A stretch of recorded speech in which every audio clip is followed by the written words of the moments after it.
So let's get started. All right, so diabetes type 1.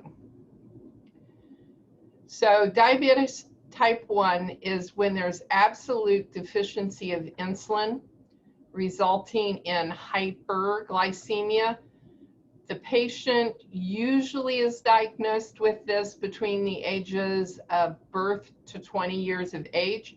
So it's not that older group.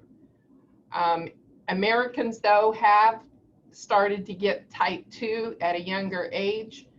But these patients, type 1s, have absolutely no insulin. Their pancreas is not producing. So they are type 1. It can lead to macrovascular and microvascular complications. So signs and symptoms of diabetic type 1, the polyuria, the polydipsia, the polyphagia, the hyperglycemia, the weight loss, the blurred vision, the slowed wound healing, the vaginal infections, weakness, paresthesia.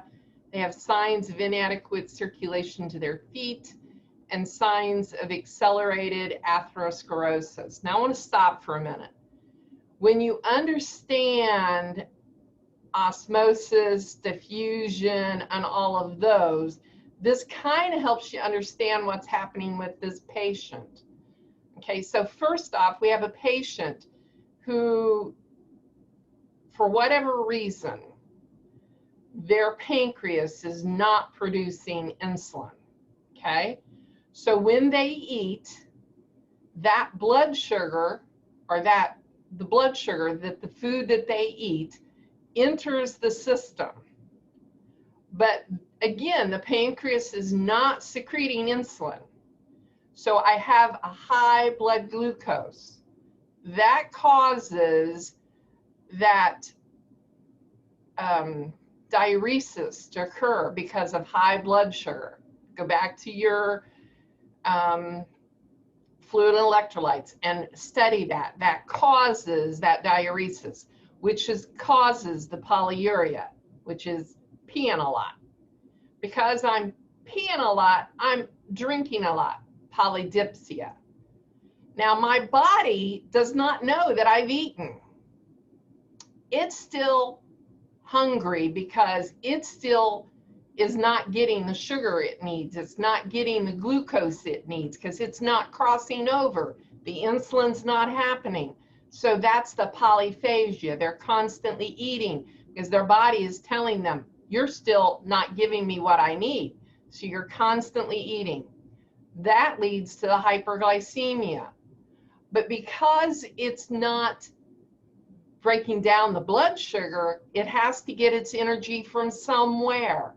So it goes and it breaks down the fat, okay? And that gives us the weight loss.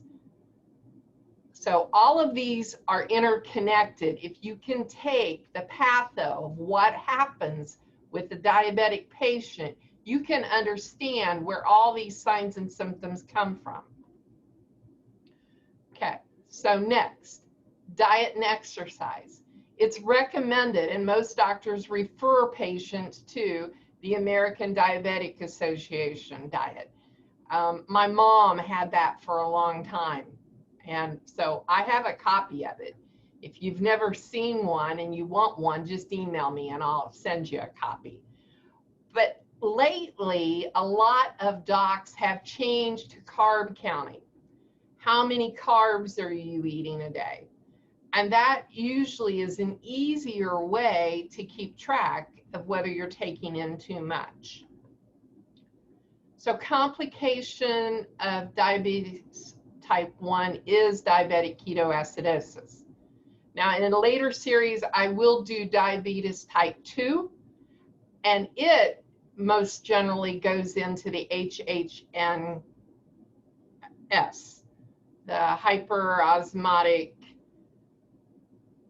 osmolar, yeah, you got it, the HHS, okay?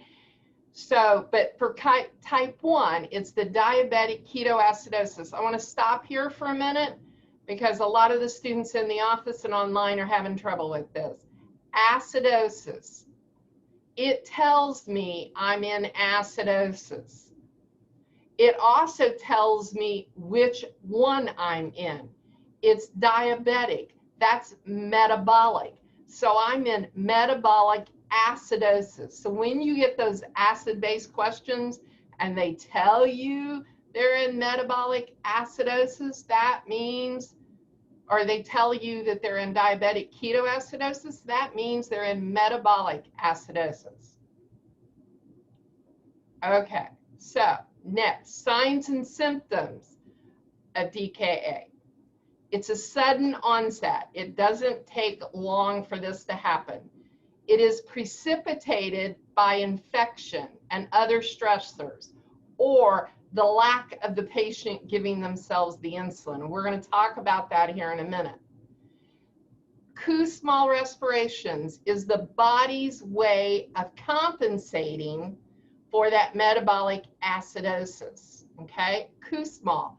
They are rapid and they are abnormally deep.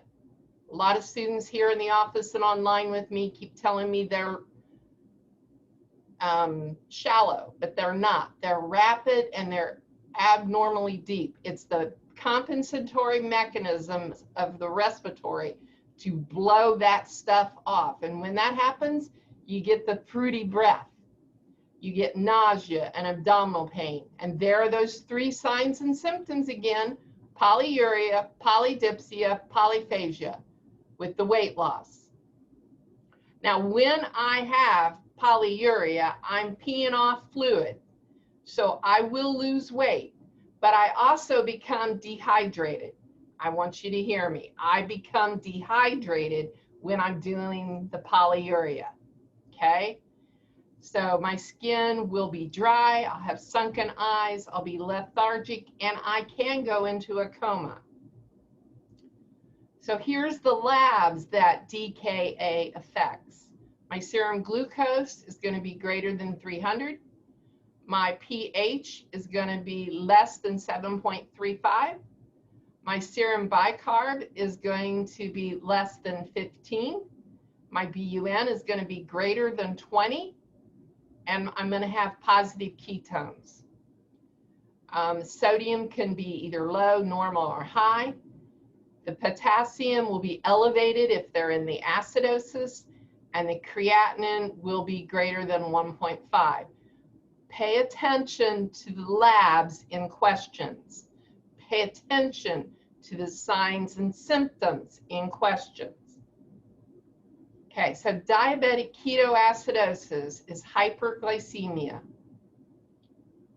You need to understand that the condition itself, because of that cycle that I talked about with diabetic type 1, the signs and symptoms and what's going on, the patient's having polyuria. They're losing a lot of fluids. They're thirsty, so they're drinking a lot of fluids. They're hungry because they're not breaking that blood sugar down. So they're polyphagia. This is life-threatening if we don't treat it. So priorities: dehydration is 1. 2 is to decrease that blood sugar. So any question you get on diabetic ketoacidosis, look for these 2 priorities if they're asking priority. It's give them fluids or get that sugar down. If they are not to the point of being in acidosis, you can push fluids to flush the ketones out. But you've got to deal with the dehydration and the blood sugar. So if they're in DKA, then you would start an IV of normal saline to restore the fluid, and you would decrease the blood sugar by an IV insulin drip. I'm going to remind you, regular insulin is the only insulin that you can give IV. All of the others you have to do sub-Q. So you treat the dehydration, you do IV normal saline, also known as 0.9% sodium chloride IV, or half normal saline, or that's 0.45 normal saline, okay? you switch to IV dextrose 5% in water when the blood sugar reaches 250. And that's to prevent cerebral edema, because I'm giving them a fluid to put fluid back into the cells to rehydrate this patient. And at a certain point, I can overhydrate them and throw them into cerebral edema. I need to treat the hyperglycemia with regular insulin. And that's the only one, I'm going to say it again, that's the only one you can give IV. The onset for it is 30 to 60 minutes. The peak is 1 to 4 hours, and the duration is 6 to 10 hours. This is how we treat.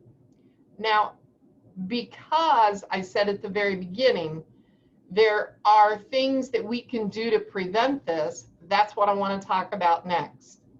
Prevention. Remember back when I started talking about how we could get into DKA? It's about infection, being sick. If for any reason they're sick and they don't follow these sick day rules, they can go into DKA. So these are those rules we need to teach them so that they won't go into DKA. They need to take their meds as prescribed. That means their insulin. If they happen to be a type 2 that's in DKA, they're oral. Their blood sugar monitoring needs to be every 3 hours. We need to know where it's at. And if they're unable to follow their normal meal plan, they need to substitute with soft food 6 to 8 times throughout the day to help give their body what it needs. Now, if they're giving their body the food it needs and the insulin it needs, it will use what it needs, and it won't be going and throwing ketones. They need to consume liquids every 30 to 60 minutes. That's if they have diarrhea or vomiting, okay? Now, if all of this continues for more than 24 hours, so if they go 24 hours and they still got it, they need to call their MD because they are on their path to DKA, okay? So I hope this has helped you. I really, really do, okay? This is brought to you by One-on-One NCLEX. We're here for you when you are in school, in nursing school, or you're out of school for the NCLEX.